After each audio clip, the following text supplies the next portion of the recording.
Hello once again everyone, and welcome to the second video on Yeehaw's lance positions. So apologies if the rain picks up while I'm talking, I will just make myself louder. So, today we're going to be tackling position 2. Now position 2's job, as far as armor goes, your job is to stand right behind position 1. You are the second rank, and specifically, you are the armor killing rank. So your job is because the things you can most immediately reach is the opposite side's position 1. That is what you're trying to get rid of. Position 1's job is to hold the front and try to make openings for you.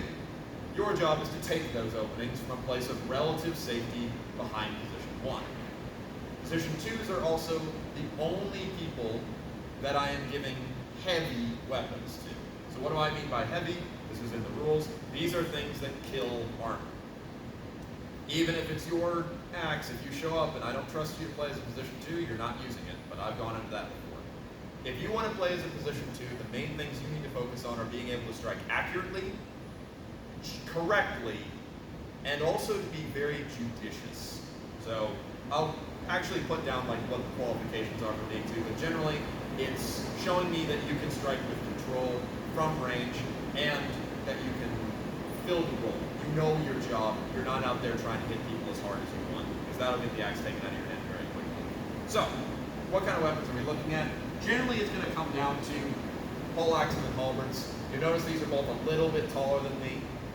We also have one more that's a little bit taller than that, but for the most part, this is about the length we're looking for. A little taller isn't necessarily the end of the world, but it's something that when I do hold aloft and I then strike, that's a decent amount of reach. We'll go right over the shoulder of position 1 and take out an opposite position 1.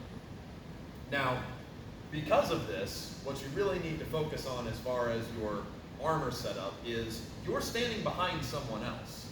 For the most part, you're relatively safe except for mostly the shots from position 3. We'll get to that again later. But also when you get caught out. If the position 1 goes down, you're filling that role next.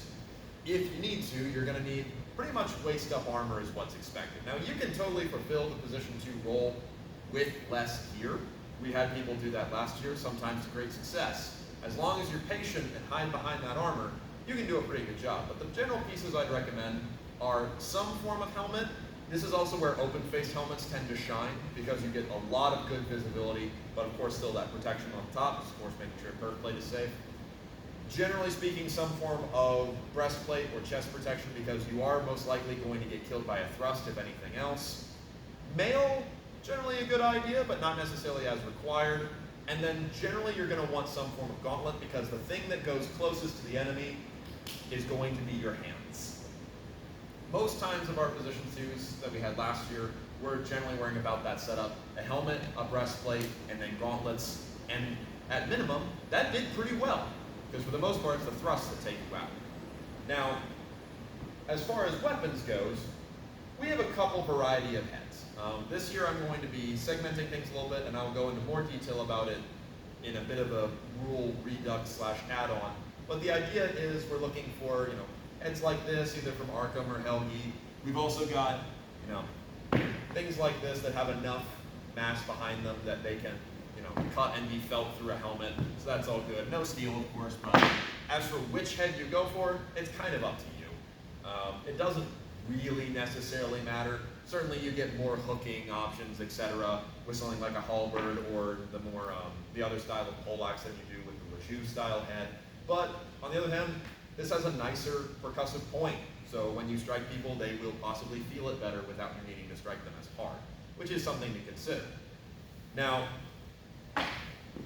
the other thing to watch out for as a 2 is making sure that you can comfortably strike like so. So one hand must be in the middle of the half, so being able to move in your equipment or with your weapon, that striking like this does not take the weapon out of your hand is going to be an important one. If your half is too heavy or your head is too heavy, maybe because your half is too light, and it starts getting away from you, that's no good.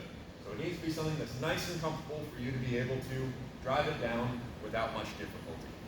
The other thing you may want to look into is possibly having a spike and or tapering this end so it's a bit comfortable in the hand and things along those lines.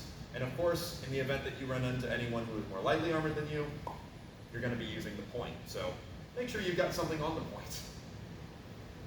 Now, this head is probably one that we're going to be using as more of a lightly armored head. I'll go into details like that when we get to position 4. But if it's on a half this long, it's got enough mass behind it that we don't want you to be striking lightly armored people with it. Things to this length is where it starts to get a little dicey. This is about as far as you want to go. This is just enough that, sure, I get a nice reach advantage. If I'm aiming well, I can do a lot with it. And certainly if I have to stand in the position either 1 or 3 slot, this weapon can be quite nice. But as a 2, this is just getting onto the length that it's a little too long. Odds are, as a 2, what's going to happen is you're going to strike, you miss, and it gets caught on something, or your opposite numbers are going to be hooking or pulling up or pushing up your weapons out of the way, and you're going to need to disentangle them. And that's really, as a 2, what you should be focusing on. Your job is not to, it is to get kills. Your job is to kill opposite armor, break down the wall of ones. But for the most part, you're not going to be throwing shots left, right, and center. You're going to be fighting with a guy right here, right on your right side, so that you come out over their left shoulder. As such, your zone is kind of 2 guys that you can go for, because you don't want to be trying to reach over your guy. When you're not seeing an opening on them because the one hasn't created it yet or they haven't created it for themselves, you should focus on 1, keeping your axe head nice and back so that it doesn't get trapped. And 2, anything coming in toward your 1, you guard against that.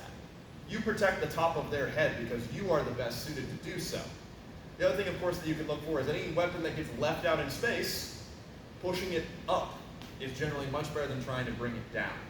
The reason I go over that is certainly grabbing something and pulling it is nice, but pulling it down takes my weapon out of commission as well. Pushing it up, meanwhile, if they do get it free, I'm just a small direction away from being able to bring it down onto their head. So that's kind of what you want to be focusing on is 3 things. Protect the 1, kill the 1, guard everything from above to make opportunities. And this is another reason that I think people tend to gravitate toward the wider heads, is it just gives more opportunities there.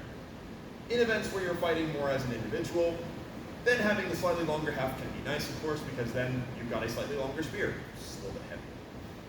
Now, as far as sidearms go, you can kind of carry a little bit more of what you want. You're still relatively close in the press, but there may be situations where you literally can't do your role. For example, fighting in the door, there's not going to be cutting through the door. There's a doorway. As such, having something a little more reliable on your hip to switch to might be nice if you're not able to shorten this and use it as a spear. So I find a lot of 2s were pretty comfortable carrying something more akin to an arming sword, or this is an arming sword which is a little bit more reach, so it could be used in 2 hands. You'll generally be okay.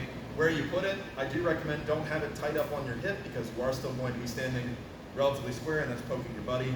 But sliding it around a bit more to the back doesn't really get in anybody's way, and if need be, you can still draw it. Dagger, of course, because why not? You've got the free hip space, go for it. So, that's kind of a brief overview of position 2. Kind of the simplest role of all to go over. Weapon choice is relatively straightforward. And again, if you want to play as a 2, practice with this. Learn halberd, learn poleaxe, learn field guard stuff. And the reason I say that is because if you rock up and just expect me to let you use this, that's not how it's going to be. You are the most dangerous person on the field. Because all you have to do is either swing too hard at the right target or swing at the wrong target, and we have a big issue on our hands. So, judiciously practice and expect also that you'll be relatively close to the action. If you don't have the pieces of harness or the control under pressure to be okay there, don't worry about being a 2. It won't force anyone to be. And being aware of that in yourself is more important than being able to hit people hard. Otherwise then, that's an overview of position 2. We'll be going over some more now position 3 and 4 next time. But for now at least, thank you very, very much for watching. We'll go over some other yeehaw stuff another time.